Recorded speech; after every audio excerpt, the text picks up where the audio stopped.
welcome back to my channel. Hope you're all doing well. My name's Kimmy. Today I wanted to share with you the reality of postpartum, the good, the bad, and the sometimes ugly. So before we get into that, I would really love it if you would want to subscribe to my channel so you can keep seeing more videos from me and join my family here on YouTube, and give this video a big thumbs up if you enjoy videos like this. And let's get started. So, postpartum. What is postpartum? Postpartum is the period immediately after giving birth to your baby. So sometimes it's called like the fourth trimester. It's the first 6 weeks after you give birth. And with that comes a lot of changes in your body. So your body has just gone through a big, super traumatic experience. Whether emotionally it was traumatic or not, your body went through the ringer. It just pushed out a human being from a very small hole in your body, okay? Your body goes through a lot. So it takes a long time to recover. And in those 6 weeks after you give birth, lots is happening. So one of the things that happens is you're bleeding a lot. And this isn't like a regular period type blood. There's a lot more that's in it. It's called lochia or something like that. And it's not just blood. So it's a lot of uterine tissue, acid, just all the stuff that was in your uterus is getting flushed out. And you go through a lot of pads. I used disposable underwear as well. I just felt more secure that way. And with the first week, I went through a ton of those. So I went through maybe 4 or 5 disposable underwear a day.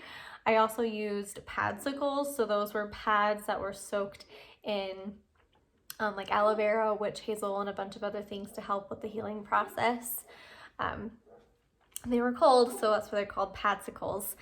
It's like an icicle, and it's just very, very soothing. I went through a ton of those every single day for about a week and a half.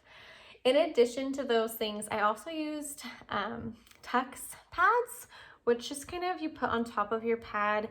For me, I use that because if my vagina area touched the pad without that soothing layer, it burned like crazy. Like just the skin touching that rough pad, even though the pad isn't very rough, for me, like when you just give birth, it's very, very rough, hurt really bad. So I definitely needed the Tux there as a barrier.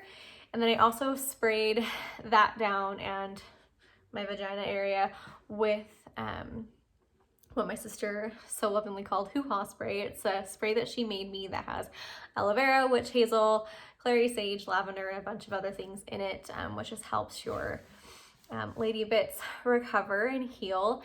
And it's also very, very soothing. So I used that every single time I went to the bathroom when I got out of the shower, just to help with the recovery process and to be really, really soothing down there as I recovered. And it did hurt a lot. So the first week I had quite a bit of pain. Any movement hurt really bad. I waddled when I walked because not only did I have a huge pad on, it hurt to walk normally. So there was that. So I didn't have a lot of tearing. I had a 1st-degree tear in my perineum and then a very minor tear on the inside of my vagina. Nothing too crazy at all. I'm very grateful that my doctor did what's called a perineal massage as I was going through the delivery, which means he had like his fingers in there and was doing this business as I was pushing. That helps you avoid tearing dramatically. If you're gonna tear, you're gonna tear, but the perineal massage helps kind of lessen the degree. So I'm very grateful that he did that. I just had a 1st degree that needed stitches, and then the one on the inside didn't need stitches at all. So even with that, I still had a lot of pain for a few weeks, especially that first week of postpartum. The second week, I developed hemorrhoids. I had never had hemorrhoids before. I remember as I was wiping after having a bowel movement, feeling these things and I didn't know what they were. And so I Googled it and I realized I had hemorrhoids. So that was really fun. I did actually need to take laxatives every single day. I had actually taken laxatives for about a month before I gave birth just to kind of make sure I was really regular. I didn't have any majorly huge stool before giving birth. That way my first bowel movement after wasn't a big deal, and it wasn't. It actually felt great. It was not painful at all, but I did need to take laxatives to make sure I stayed regular and didn't have any hard stool, just because I didn't want to open any wounds or anything like that. So I developed hemorrhoids my second week. My belly did start flattening that week as well. It's not completely flattened now. I'm 6 weeks postpartum as I'm filming this, but it did start to kind of go down that week. I was using belly bands. I don't really know that they've really helped. I've stopped using them now because they're very uncomfortable, and I mean, I spend half the day sitting down, and when you're sitting down, I just don't feel like they're very effective. I'm nursing like half the day, so I just feel like they're not effective very much. So I did stop using them, but I did use them for a few weeks. The second week I was able to start walking normally. I was in less pain. I was still using all those postpartum goodies, the Padsicles, the disposable underwear, the Tux pads, and that hoo-ha spray. I did actually start using something called Dermaplast as well this week, which normally the hospital gives to you, but they didn't give it to me when I was at the hospital for whatever reason. So I did start using that as well. That's also just another spray to kind of put down there to help you heal and to be really nice and soothing. I was definitely still bleeding a lot, not as much as the first week, but definitely going through a lot of pads and a lot of disposable underwear. By the third week, I was down to just using pads during the day rather than the disposable underwear, and just using those at night. Less and less pain. But this week I developed mastitis. So mastitis is something that happens when you're breastfeeding, when you have a really, really clogged duct, and it's very painful. It feels like you have the flu and can last 24 to 48 hours. Mine lasted probably 36 hours and it sucked. When you have mastitis, you don't want to continue breastfeeding and pumping as much as possible to help get that duct unclogged. And something that helped me was kind of switching between a heat pad and ice pads to kind of lessen the swelling and again, help that feel better. By the fourth week postpartum, I had graduated to just using panty liners. I wasn't bleeding hardly at all. It was like a very light pink by this time, whereas it was like legit blood before then. And then by the fourth week, it had just kind of lessened to a very light pink and could go through just a few panty liners a day, and it wasn't really a big deal. I didn't have any more outside pain by this week, so I had stopped using all those postpartum goodies by that time. And I also started doing pelvic floor exercises this week. I hadn't been fully cleared to exercise yet, but I did want to do like Kegels and things like that just to kind of help heal from the inside out my pelvic floor. And then by the fifth week, last week, I was in no pain at all. I could move around and didn't have any pain on the inside at all. And I stopped using panty liners because I wasn't really having anything, and I was cleared to work out by then as well. So that has been awesome, being able to work out again and move my body. It's really funny, by the end of my pregnancy, I missed working out. I really, really missed it. I missed the endorphins. I missed moving my body and just feeling healthy. And so it's been really great to get back into it. Now that's kind of the physical aspect of postpartum. Now I want to talk about the mental part, mental and emotional part of postpartum. It is a roller coaster, to say the least, okay? Oh my goodness. You are so sleep deprived. My child, at first, she was born 5 pounds, 12 ounces. So she was very small, and she was only a day before her due date. So she was very small for being full term.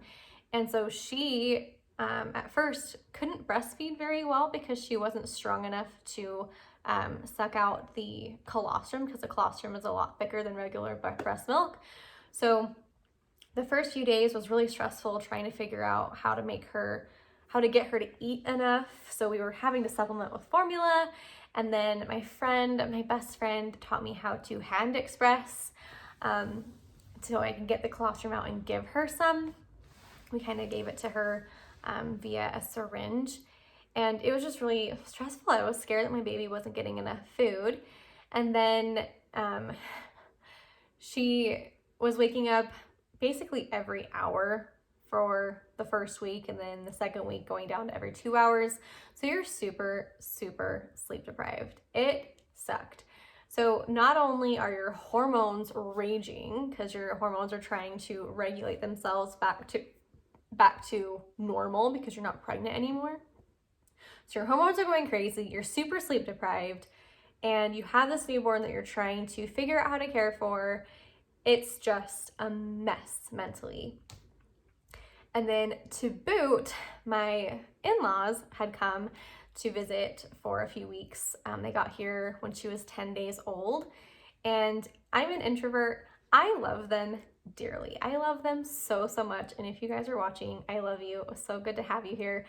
But I am an introvert, and it was just not a good time to have visitors come. Like I had just given birth. We were trying to get used to this baby.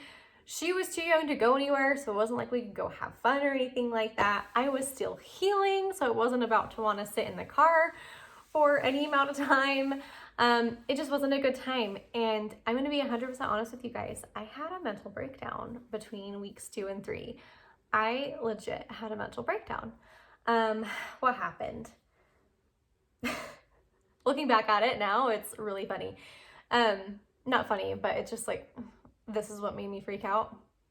So she was having a day, and it's my bad for not changing her diaper properly, but 3 times as I was trying to change her diaper, she started peeing and got the changing pad wet, her clothes wet, so I had to change her outfit 3 times that day, and I had to change her changing pad cover 3 times that day, which I only have 3 liners for her changing pad.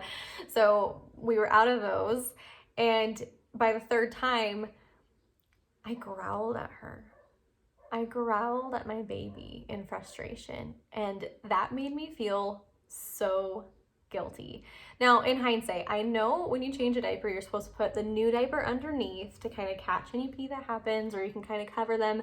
Like, there's tricks to, avoid a mess in case your baby does pee while you're changing their diaper, but sleep deprived and mentally worn down Kimmy couldn't think like that, right? I growled at my baby in frustration, and I felt so guilty for being frustrated at my baby, my newborn baby who doesn't know any better, right? I felt like such a terrible mother. So I run downstairs. It was almost bedtime anyway, and I keep her pajamas in our bedroom because that's where she sleeps. So I run downstairs, get her in her pajamas, take her back upstairs, hand her to my mother-in-law because she was visiting, and I knew that, obviously she was here to see the baby. So I was like, here, hold my child, get your baby time in here. I'm gonna go take a shower. And I go back downstairs, and I just break down crying. I break down crying in exasperation, and I just felt so worn down and guilty for being frustrated at my child, and frustrated that we had visitors here when I wasn't ready, and it was just too much for me. So I remember I get my shower ready, I turn on some worship music, and the Lord sends the most wonderful song to me. it was exactly what I needed in that moment. It said something about the Lord is loyal. He never leaves your side, and he's always there to kind of get you through everything. And it's a beautiful song. I'm not saying it correctly. If I can find it to put it in here, I will, because it is a wonderful song. But that's exactly what I needed. And so I just have a worship session in the shower. I am praying and crying and singing, and it was exactly what I needed. The Lord came through for me and kind of lifted me up and gave me the strength that I needed to press on. Now, I definitely had bad days after that. It did not just like get better like that, because that's not real life. But I did know going forward that like God's got me and it's gonna be okay. And I was gonna get through it, and I did. We're 6 weeks postpartum. My mental health is much clearer. I feel so much better. I feel so much more myself. I'm getting a handle of things with my child. It's been really hard trying to figure out her like wake windows and sleep schedule and trying to get her sleeping better. She's finally starting to sleep like 4 to 8 hour stretches. Like 2 nights ago, she did an 8-hour stretch. It was amazing. Real fast, I want to talk about breastfeeding as well. Breastfeeding is a whole journey as well, physically and emotionally. It is hard. Breastfeeding is really, really hard. For those of you that it just comes super naturally to, you're amazing, okay? For most of us, it's hard. It's hard to figure out how to get a good latch. It's hard to get over how much it hurts. Like, your nipples have to get used to it. It's taken me up until this past week to not need to constantly slather my nipples in nipple balm, okay? Bamboobi's nipple balm has been my best friend the last month and a half. It's how my nipples have not fallen off. My baby has this really funny tendency when she is nursing. I think it's when she's swallowing or something, I'm not really sure. She will hold my nipple in between her gums and go, and pull back and like shake it. Ow. Oh my God. That hurts so bad. They've gotten a little used to it now. But when she first started doing that, my dear God, the amount of times I told my husband that I felt like my nipples were about to rip off, I'm not even kidding you. It was not fun. And then the whole mastitis thing, breastfeeding has been a journey, but I think we figured it out. But because of breastfeeding, she has had to wake up every 2 hours to feed. Now I can dream feed her in the middle of the night, so where she doesn't really wake up, I can feed her while she's sleeping and then just put her back to sleep. And that's how we got that 8-hour stretch from her. And oh my God, I felt like a whole new woman that morning. A whole new woman. But the sleeping is a whole journey too. Even though we had that amazing night that night, last night she didn't sleep as well. At 4 a.m. she woke up wide awake, wanted to play, and I was like, no ma'am, it's still 4 in the morning. You need to go back to sleep, sis. So it's been a journey, but it's been wonderful. I feel so grateful that I am fully healed at this point and feel really healthy and more myself. I know the next year or two, 18 years is gonna be, a whole roller coaster. But it's gonna be wonderful, and I feel very blessed. I'm gonna end this video here before I keep rambling on and continuing not to make sense, because sometimes I speak and I feel like I don't really make any sense. So if you're still here, thank you so much for watching. I really appreciate it. Don't forget to subscribe to my channel if you do want to keep seeing more videos from me. I would love to have you, and give this video a big thumbs up if you did enjoy it, and I'll see you guys next time. Bye.